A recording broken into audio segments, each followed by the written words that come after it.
और इस बीच आपको बता दें, तवांग पर संसद में आज भी हंगामा हो रहा है। जी हां, तवांग पर चर्चा की मांग पर अड़ गया है ऑपोजिशन। कल रक्षा मंत्री राजनाथ सिंह ने संसद के दोनों सदनों में बयान दिया था और इस वक्त प्रहलाद जोशी क्या कह रहे हैं, पार्लियामेंट्री अफेयर्स मिनिस्टर, सुनते हैं।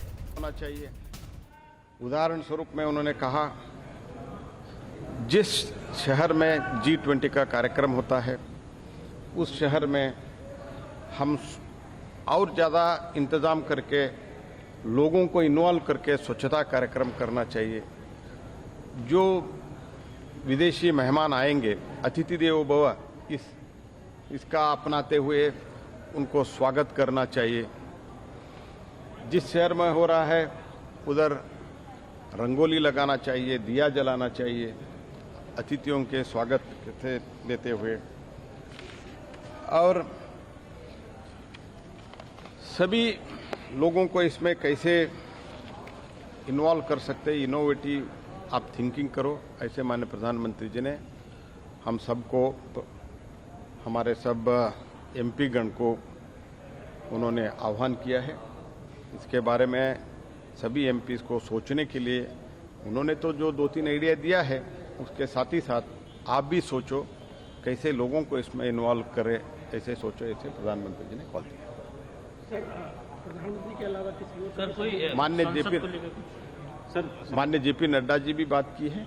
जैसे मैंने कहा, CR पाटिल के बारे में प्रधानमंत्री जबरदस्त प्रशंसा की कि उनके ने बहुत हार्ड वर्क करके BJP गुजरात में जीत दिलाने में उनका बहुत महत्वपूर्ण योगदान है, ऐसे प्रधानमंत्री। फेलिसिटेशन और मोदी जी का जो स्वागत हुआ वो गुजरात इलेक्शन और G20 भी था या ऐसा? गुजरात इलेक्शन के जीत के बारे में माननीय मोदी जी का स्वागत हुआ, रिकॉर्ड जीत। देखिए, प्रहलाद जोशी को आप सुन रहे थे, संसदीय कार्य मंत्री हैं। संसदीय बोर्ड की मीटिंग हुई भारतीय जनता पार्टी की, और इस मीटिंग में क्या हुआ उसकी पूरी जानकारी प्रहलाद जोशी दे रहे थे। खास तौर पर जिक्र किया गया है प्रधानमंत्री मोदी की तरफ से गुजरात BJP के अध्यक्ष CR पाटिल की जमकर तारीफ की गई है गुजरात में इतनी बड़ी जीत के लिए।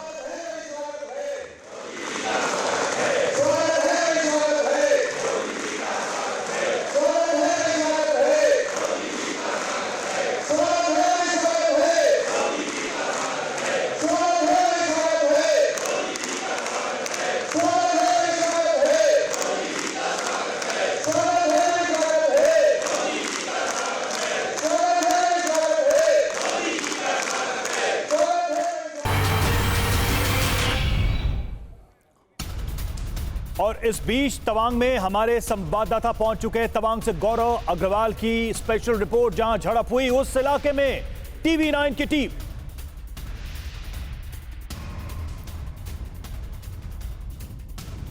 देश का पहला चैनल है, पहला न्यूज चैनल जो इस वक्त तवांग में मौजूद है और आपको ग्राउंड जीरो से बता रहा है चीन की चालबाजियों के बारे में। लगातार कल से हम तवांग में हैं और आपको बता रहे हैं कि तवांग में कैसे भारतीय सेना ने चीन की कोशिशों को एक बार फिर से नाकाम किया है और बताया है भारतीय शौर्य की वो गाथा जो लगातार भारत के सेना जरूरत पड़ने पर दिखाते हैं। तवांग में इस वक्त हम हैं, यांगसे की जो पोस्ट है अपर तवांग में, वहां जाने की हम कोशिश कर रहे हैं और बताएंगे आपको ग्राउंड जीरो से कि आखिर क्या हुआ तवांग में, आखिर तवांग में कैसे चीन ने एक बार फिर से चालबाजी दिखाई। और ये कोई पहली बार नहीं है, इससे पहले भी तवांग में चीन ये कर चुका है, लेकिन इस बार उसकी कोशिश थी कि जहां से भारतीय सेना तिब्बत में PLA की कारगुजारियों को देख सकती है, जहां से भारतीय सेना तिब्बत में ये देख सकती है कि PLA कैसे अरुणाचल की तरफ बढ़ रहा है, वहां भारतीय सेना को, उस पोस्ट को कहीं ना कहीं चीन अपने कब्जे में करना चाहता है और इसीलिए कहीं ना कहीं उसने वो किया जो नहीं करना चाहिए था। 9 दिसंबर की रात में सुबह दरमियानी रात 3 बजे। गौरव हमारे साथ इस वक्त देखिए जुड़े हुए, सीधे चलेंगे उनके पास। गौरव, आप तवांग में हैं, तस्वीरें भी दिखाइए और हमें बताइए पहली फीलिंग वहां पर क्या आपको दिखाई दी, क्योंकि एक तरीके से टेंशन बड़ी है चीन की भारत के जवानों की शूरता देखकर, वहीं दूसरी तरफ भारत की तैयारी भी काफी है जो चीन की हरकत है उसके बाद से। रवि, इससे पहले मैं तवांग के बारे में बताऊं, एक ब्रेकिंग न्यूज मैं देना चाहता हूं। आर्मी के मेरे सोर्सेज ये कहते हैं कि 9 तारीख को जो कुछ हुआ यांगसे में वो PLA के लोकल कमांडर्स के आदेश पर नहीं बल्कि टॉप लेवल पर यह आदेश दिया गया था और उसके आदेश के बाद ये सब किया गया है टॉप लेवल के तरफ से, यानी सीसीपी में। आप वो कौन सा लेवल है ये अभी और ज्यादा पता लगाने की कोशिश कर रहा हूं, लेकिन जरूर इसमें सीसीपी, चीन की सरकार, चीन के मिलिट्री का टॉप लेवल शामिल है जो यांगसे में हुआ। और कोशिश ये है कि बार बार वो पुश कर रहे हैं, भारत के डिफेंस तैयारियों को चेक कर रहे हैं। बर्फ पड़ रही है, अभी तो यहां पर मौसम खुला हुआ है, लेकिन थोड़ी देर पहले जब मैं लाइव दे रहा था, आप लोगों के साथ जुड़ा हुआ था, तो बर्फ गिर रही थी, स्नोफॉल हो रहा था। और बर्फ के समय जब ज्यादा बर्फ गिर जाती है तो वहां पर पेट्रोलिंग बंद करनी पड़ती है कुछ दिनों के लिए। दो तरह की पेट्रोलिंग होती है, एक नॉर्मल पेट्रोलिंग जब पीएलए के जवान आते हैं और देखते हैं कि यहां पर किस तरह से भारत के जवान पेट्रोल कर रहे हैं, लेकिन एक पेट्रोल होता है जहां वो बहुत ज्यादा पुश करते हैं, एक पेट्रोल होता है जहां वो एकदम से अग्रेसिव हो जाते हैं। और वही उसी पेट्रोलिंग के बहाने वहां पर कोशिश ये की गई कि देखें कि अरुणाचल प्रदेश में, देखिए गलवान में मुंह की खाने के बाद चीन बहुत ज्यादा चालबाज है और नए नए तरीके ढूंढ रहा है। तो वेस्टर्न सेक्टर से ईस्टर्न सेक्टर, जहां फोकस भारत का था एलएसी, पूरी एलएसी पर पूरा भारत का फोकस है, लेकिन वेस्टर्न सेक्टर ज्यादा चर्चा में है। तो इस बार उसने ये हिमाकत की ईस्टर्न सेक्टर में, तवांग में, यांगसे में। कुछ कोशिश ये थी कि ये चेक करें कि भारत की तैयारी ईस्टर्न सेक्टर में कैसी है। और भारत की तैयारी, जैसा कि हम लगातार बता रहे हैं, एकदम पुख्ता थी, जिसके बाद दुम दबाकर यहां से पीएलए के जवानों को भी भागना पड़ा। तो ये देखिए किस तरह से एक तरफ चीन कोच कहता है अमेरिका से कि भारत और चीन के बीच में मत आइए, भारत और चीन अपने रिश्ते आपस में निपटा सकते हैं।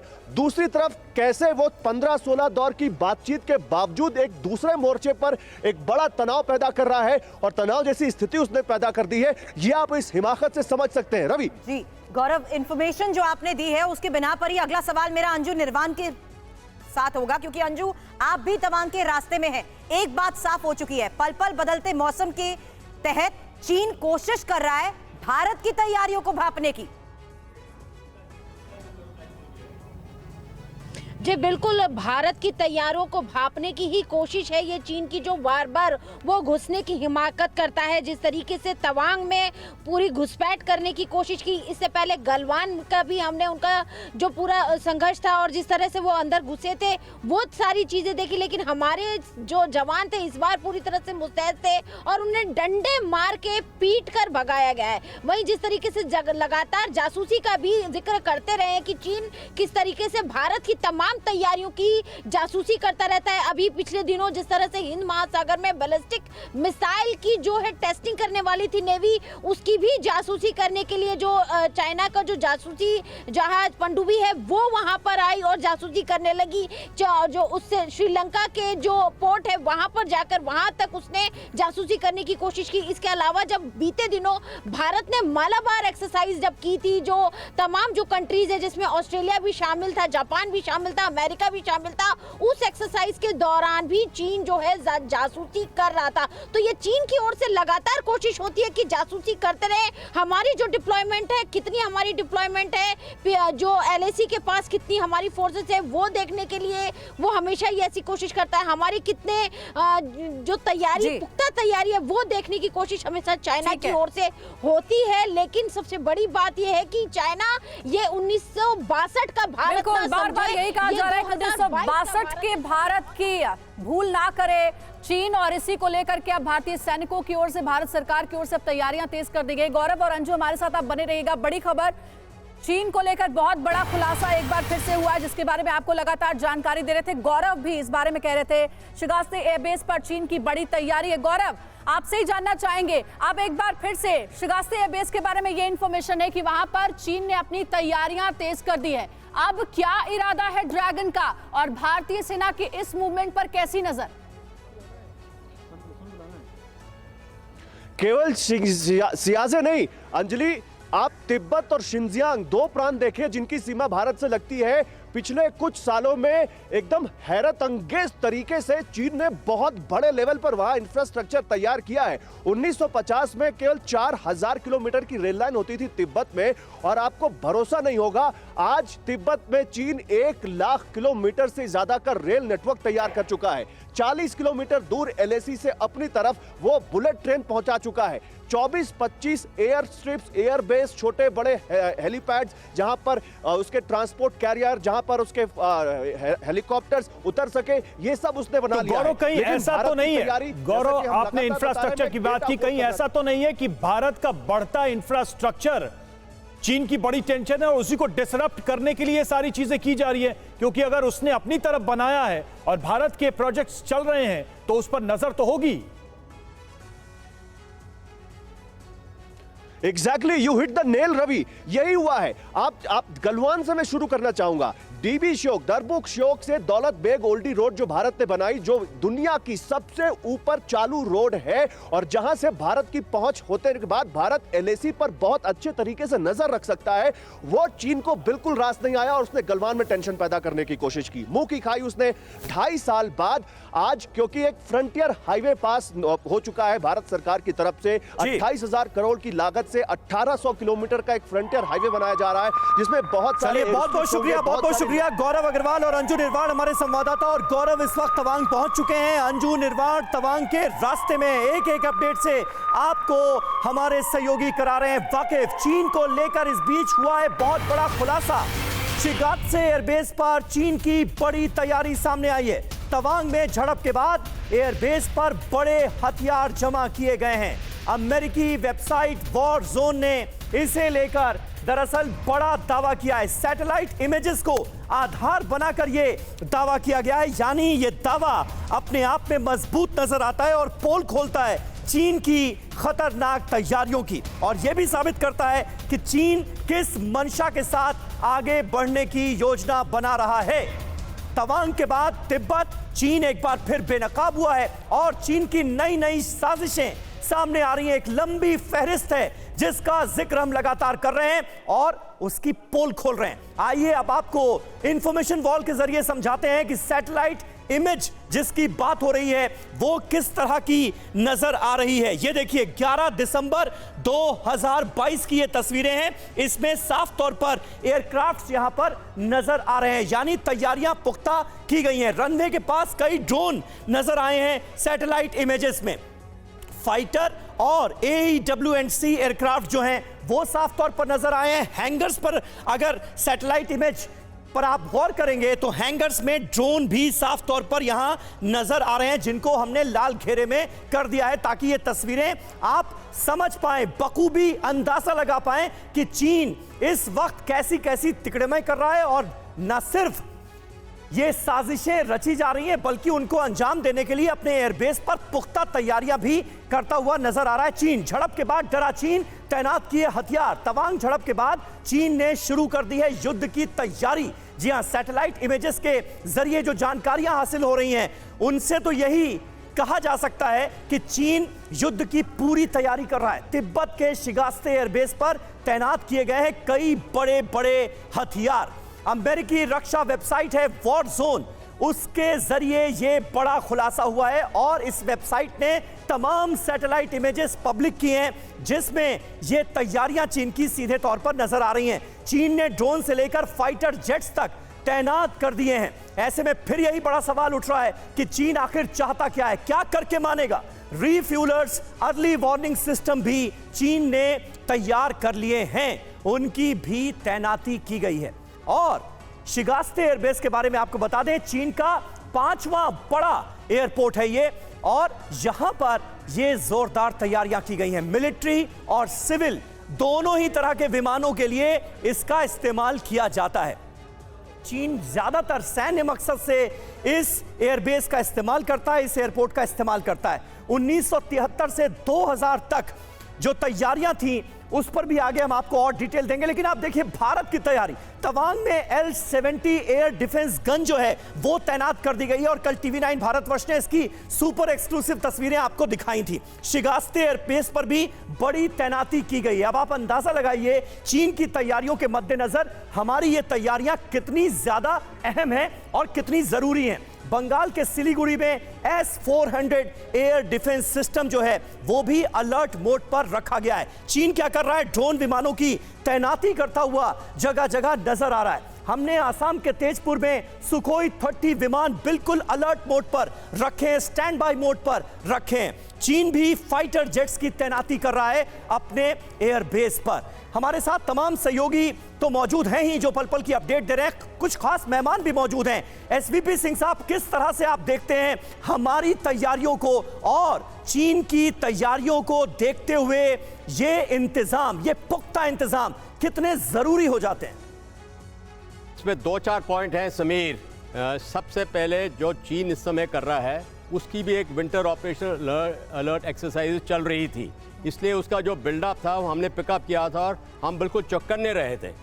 दूसरा है कि कांग्रेस, जो ये तीसरी कांग्रेस हुई थी जिसमें जी जिनपिंग को तीसरी इलेक्शन का मिला है, उसके बाद जो उसने स्पीच दी थी उसमें उसने बोला है डेंग जियाओपिंग के टाइम से उसका बदलाव है। उसने बोला था अपनी ताकत को छुपाओ और आगे बढ़ोतरी करो।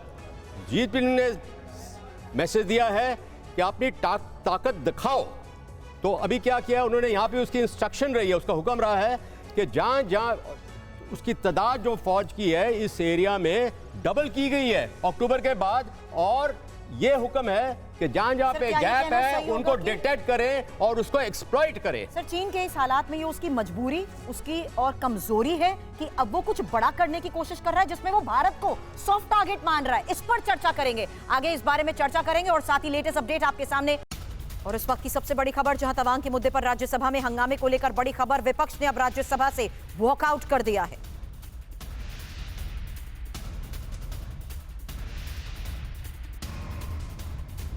जो चीजें लिस्टेड है उसके अतिरिक्त मैं कुछ और नहीं कर सकता और कोई नोटिस आज नहीं है। प्लीज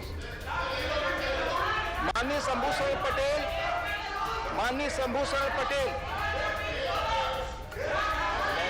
धन्यवाद उपसभापति महोदय। माननीय शंभूशरण महोदय, आसन के माध्यम से मैं बिहार के मोकामा टाल योजना से जुड़ी समस्याओं के बारे में केंद्र सरकार को अवगत कराना चाहता हूं। शुरू में एलओपी साहब ने जो बात अपनी रखी थी वो मैंने आपके सबके सामने उनसे निवेदन किया था, उन्होंने अपने नोटिस को पढ़ा था। प्लीज आज जो चीजें लिस्टेड है उसके अतिरिक्त मैं कुछ और नहीं कर सकता और कोई नोटिस आज नहीं है। प्लीज माननीय शंभूशरण पटेल, माननीय शंभूशरण पटेल।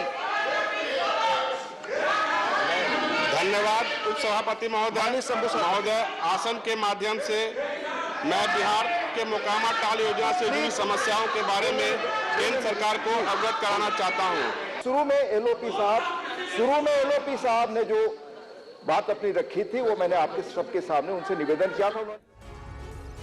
चलिए आगे बढ़ते हैं। तवांग में देखिए, चीनी सेना और भारतीय सेना की 3 टुकड़ियों के बीच मुकाबले की खबर है। झड़प के वक्त मौजूद थी भारतीय सेना की 3 अलग अलग यूनिट्स, ये बहुत बड़ी जानकारी। और जम्मू कश्मीर राइफल्स और जाट रेजिमेंट के जवान भी उस दौरान मौके पर मौजूद थे।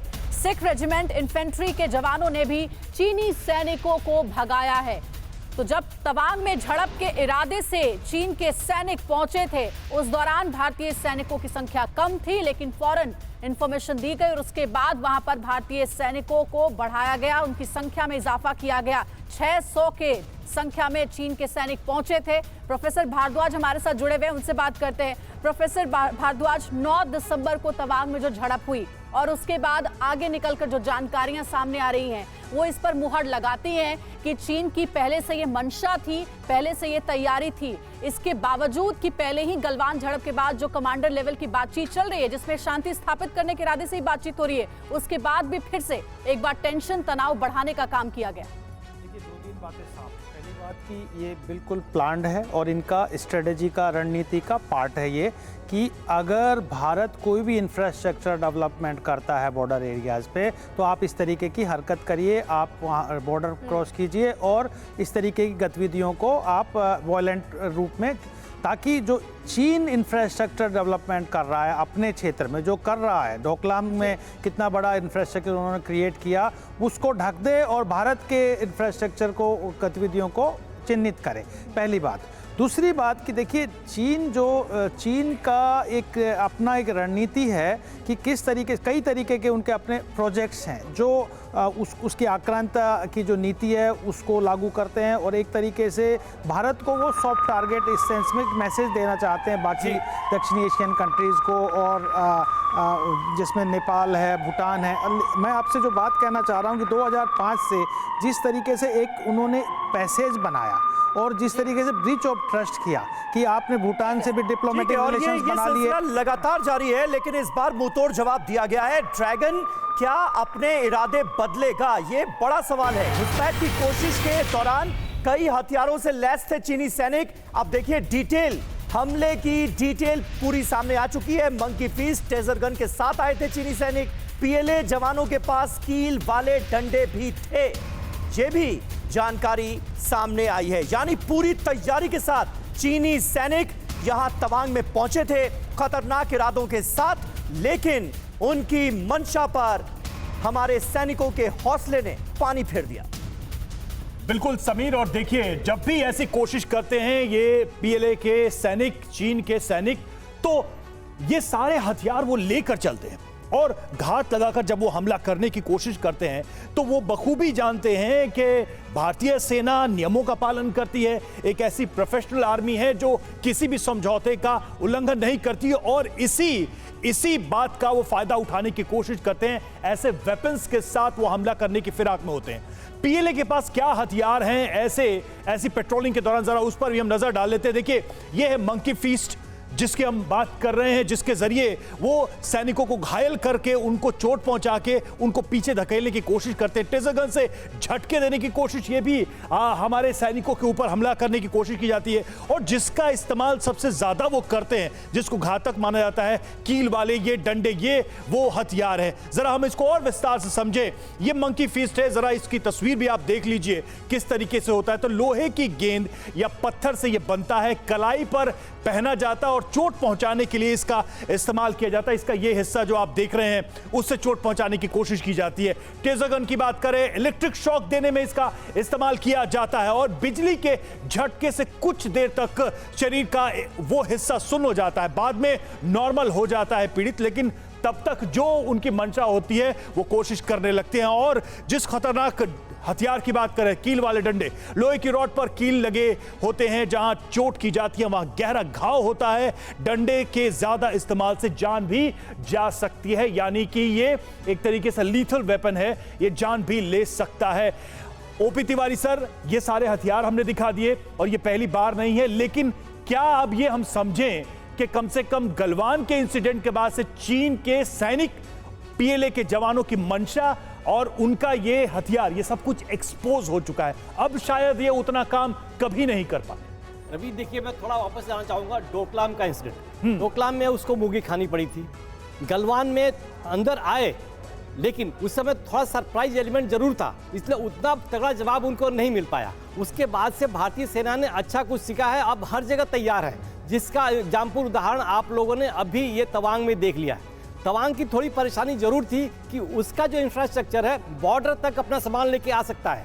हमारे जो था सेला पास के ऊपर से जाना पड़ता है, इसलिए जवान तो पहुंच गए हैं, लेकिन हमारे इक्विपमेंट्स उतने इफेक्टिव नहीं है। और जो सेला पास सेला टनल जो बन रही है अगले जनवरी में ऑर्गेनाइज हो जाएगी, उसके साथ होगा कि हम बड़े बड़े गन्स को क्रॉस कर सकते हैं। अब रेलवे लाइन का जो प्रोजेक्ट है वो अगर तवांग तक बन जाएगा तो चाइना हमारे सामने कुछ नहीं रहेगा। ठीक है, ठीक है। सर, अगली इंफॉर्मेशन देना चाहते हैं क्योंकि चीन की इन चालबाजी की वजह से ये इंफॉर्मेशन बहुत जरूरी है, क्योंकि विस्तारवादी चीन के कई देशों के साथ सीमा विवाद हैं और भारत के साथ एलएसी के कई इलाकों में विवाद को लेकर तो हम चर्चा कर रहे हैं। अरुणाचल, लद्दाख में चीन घुसपैठ की लगातार कोशिश करता है और नेपाल, भूटान, तिब्बत और ताइवान के साथ भी उसकी टेंशन है, जिसका जिक्र थोड़ी देर पहले हमारे साथ एक्सपर्ट भी कर रहे थे। सर, इस टेंशन के बीच मेरा सवाल आपसे ये है कि कूटनीतिक स्तर पर कैसे चीन का घेराव किया जा सकता है? जाहिर है कि अगर उनके सीमा पर समस्याएं हैं तो जिन देशों के साथ समस्याएं हैं उनके साथ हम एकजुट हो सकते हैं। सबसे पहले तो ये होता। वियतनाम के साथ हमारा संबंधों में सुधार हुआ है, ताइवान के साथ हम आर्थिक संबंध बना रहे हैं, इसी तरह से मंगोलिया के साथ हमारे अच्छे आर्थिक संबंध हैं। एक तरह से ये घेराबंदी ही समझी जानी चाहिए। बिल्कुल। तो चीन का ये कोई पहला नहीं है कि भारत के साथ ही विवाद हो। चीन कई देशों के साथ समंदर में भी विवाद करता दिखा है।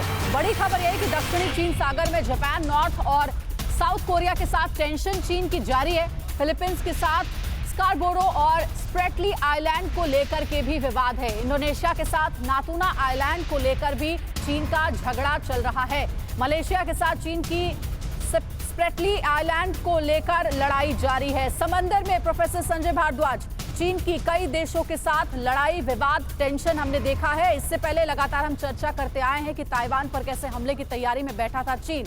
अब एक नया विवाद भारत के साथ जो झड़प हुई है उसको लेकर के, इस खबर पर क्या डिटेल दे सकते हैं? देखिए, पहली बात की जो चीन का विस्तारवादी नीति है निश्चित रूप से समुद्र की तरफ भी है, और जो बॉर्डर है जिसमें मंगोलिया का जिक्र किया, भारत के साथ जिस तरीके से तिब्बत और अरुणाचल प्रदेश में हो रहा है, ये जो चीन है बेसिकली आर्टिफिशियल आइलैंड बना रहा है। उनका जो 9 डैश लाइन का जो एक कॉन्फ्लिक्ट है साउथ चाइना सी में, वो साउथ चाइना सी में अपना कंट्रोल, वर्चस्व बढ़ाना चाहता है। वहीं तक सीमित नहीं है, वो इंडियन ओशियन में भी अपना इंफ्रास्ट्रक्चर डेवलपमेंट, श्रीलंका में हो या म्यांमार में हो या मालदीव में हो और उधर ग्वादर पोर्ट पाकिस्तान में, तो चीन का जो विस्तारवादी रवैया है किसी भी देश को, इंडो पैसिफिक रीजन के किसी भी देश को गवारा नहीं है। इससे सब नाराज है। और जो चीन का एक मिडिल किंगडम थ्योरी है जो एक तरीके से कंट्रोल करना चाहता है छोटे छोटे, जिसमें वियतनाम हुआ, फिलीपींस हुआ, म्यांमार हुआ, इन सबको अपने प्रभाव में, प्रभुत्व में रखना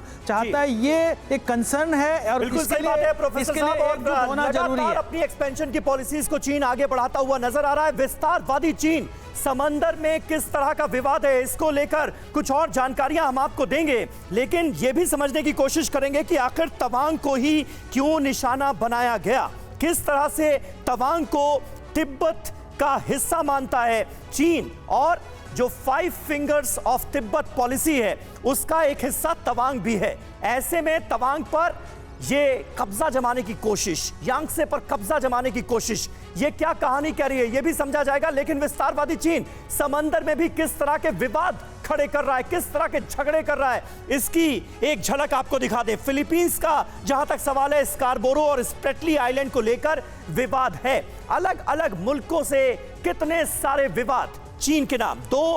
दूसरे नंबर पर वियतनाम का जिक्र करना जरूरी है। दक्षिणी चीन सागर पर कब्जे की लड़ाई यहां पर चल रही है, यहां पर भी अपना प्रभुत्व चाहता है चाइना। इंडोनेशिया का अगर जिक्र किया जाए, नातूना आइलैंड और दक्षिणी चीन सागर के कुछ हिस्सों को लेकर यहां भी विवाद चल रहा है। मलेशिया के साथ भी उसका डिस्प्यूट चल रहा है। स्प्रेटली आइलैंड को लेकर यहां पर लड़ाई चल रही है। जापान के साथ भी भिड़ा हुआ है चाइना। सेनकाकू और दियोई और तिया ओयुताई आइलैंड को लेकर डिस्प्यूट चल रहा है, विवाद है। साउथ कोरिया और सोक्रोटा रॉक पर भी विवाद है, यानी साउथ कोरिया के साथ भी उसने विवाद का एक फ्रंट खोल रखा है। इसके अलावा नॉर्थ कोरिया से भी भिड़ा हुआ है। यालू नदी पर बने 205 आइलैंड्स को लेकर उसका नॉर्थ कोरिया से भी विवाद चल रहा है। साउथ चाइना सी को तो लेकर विवाद है ही, और सिंगापुर भी इसकी जद में है। इसके अलावा ब्रुनेई में भी उसका डिस्प्यूट चल रहा है स्प्रेटली आइलैंड को ही लेकर, और ब्रुनेई साइलेंट दावेदार है, ये वो मानता है। हमारे साथ तमाम खास मेहमान मौजूद हैं। जल्दी से एसवीपी सिंह साहब, अगर आप ये समझा पाए, इतने सारे फ्रंट्स विवाद के, लड़ाई के, झगड़े के एक साथ चीन लगा हुआ है, कैसे मैनेज कर पाएगा?